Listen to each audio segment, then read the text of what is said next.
Week number 8 of the 2025-26 NBA season is over, which means it's time to run it back. This is Run It Back NBA Week in Review. I'm Jose Salviati, editor at thepeachbasket.net, and this is the show where we recap the week that was in the NBA and then highlight the marquee matchup for the week to come. We start like we always do with the only objective overall top 10 NBA power rankings anywhere. You can read more about how we get to these rankings and see the entire list at thepeachbasket.net. Let's take a look at the top 10 at the conclusion of week number 8. At number 10 are the Phoenix Suns. They went 1-1 in week number 8, which was enough to propel them from 12 up to the top 10 in what was really a short week because of the NBA Cup games. Now, the next 3 teams all dropped one spot. We'll start at number 9 with the Boston Celtics. They were also 1-1 in week number 8. That dropped them from number 8. This week, they come in at number 9. The Miami Heat were 0-1 in week number 8, dropping them from number 7 again to number 8. And the Los Angeles Lakers were 1-1 in week number 8, which saw them drop from number 6 to number 7. Now, the New York Knicks had a pretty good week. They were 3-0 in week number 8, including a NBA Cup win. They are in the final. We'll talk a little bit more about that. And that 3-0 week propelled them all the way from number 10 up to number 6.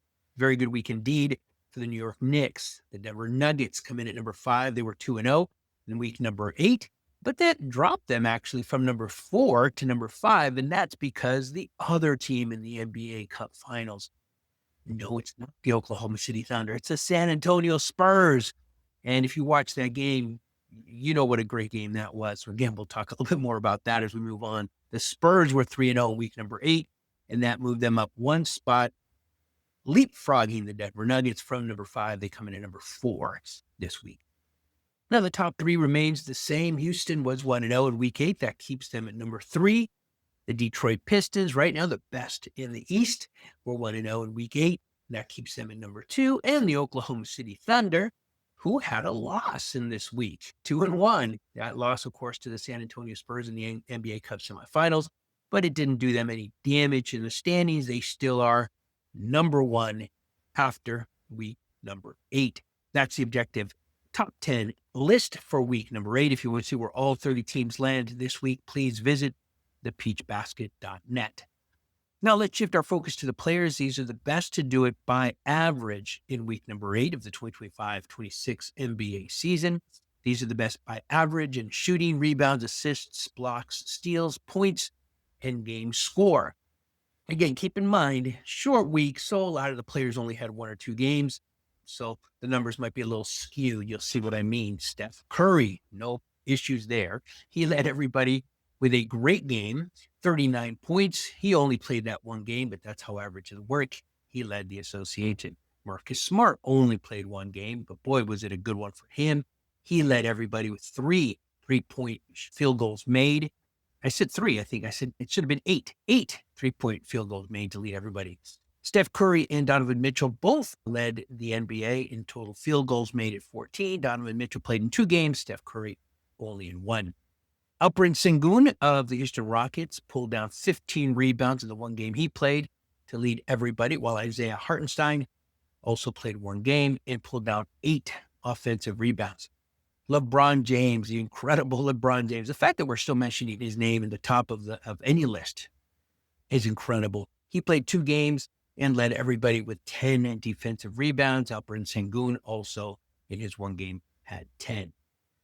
Now, assists it's indicative of the NBA that we find ourselves in. You would normally see guards here. We've seen nobody but Nikola Jokic as the assist leader since we've been tracking this season. Nikola Jokic didn't lead everybody in assists this week, but Jalen Johnson did.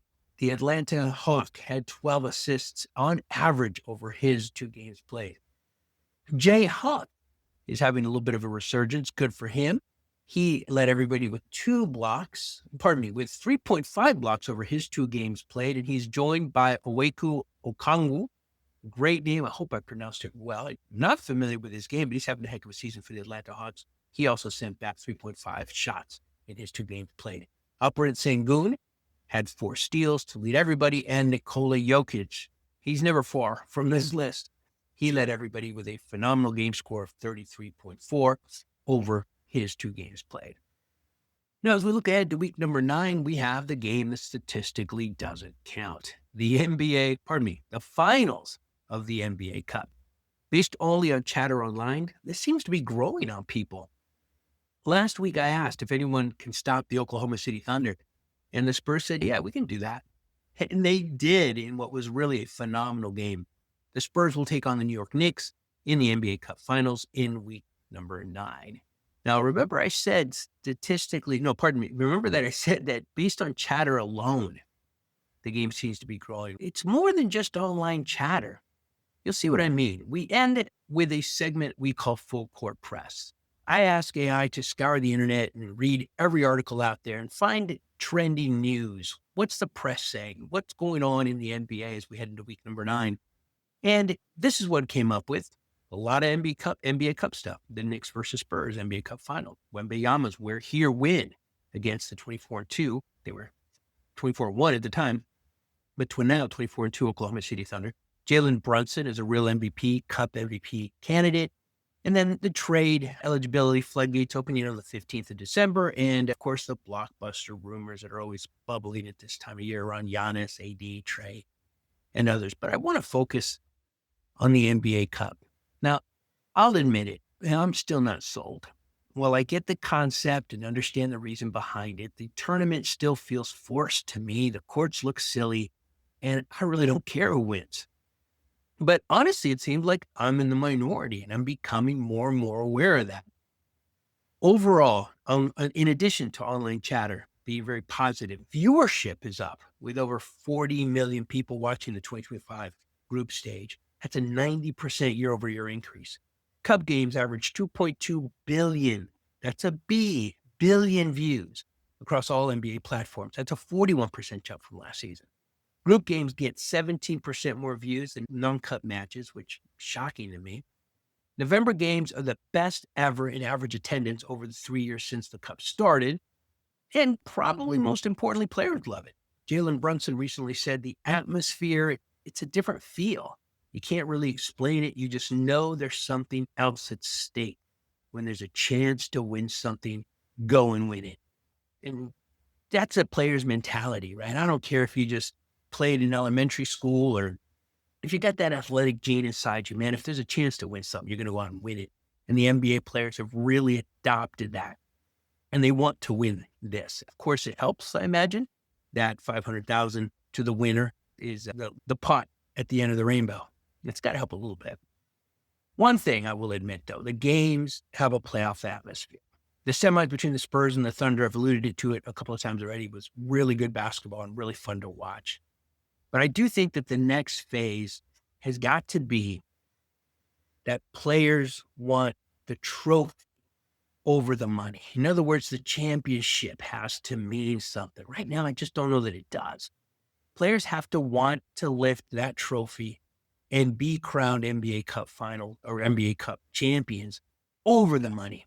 When the NBA Cup crosses that barrier, then you're really onto something. And then, maybe then, I'll jump on the bandwagon. But for now, I'm definitely excited to watch the finals. Will the Knicks win something for the first time since 1973? Will it matter to Knicks fans if they do?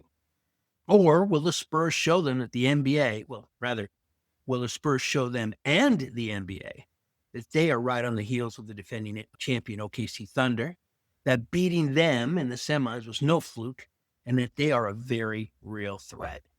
It should be fun.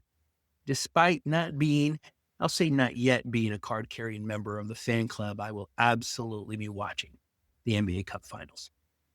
That's it. Week number 8 of the 2025-26 NBA season is in the books. Join us again next week after week number 9, when we once again run it back.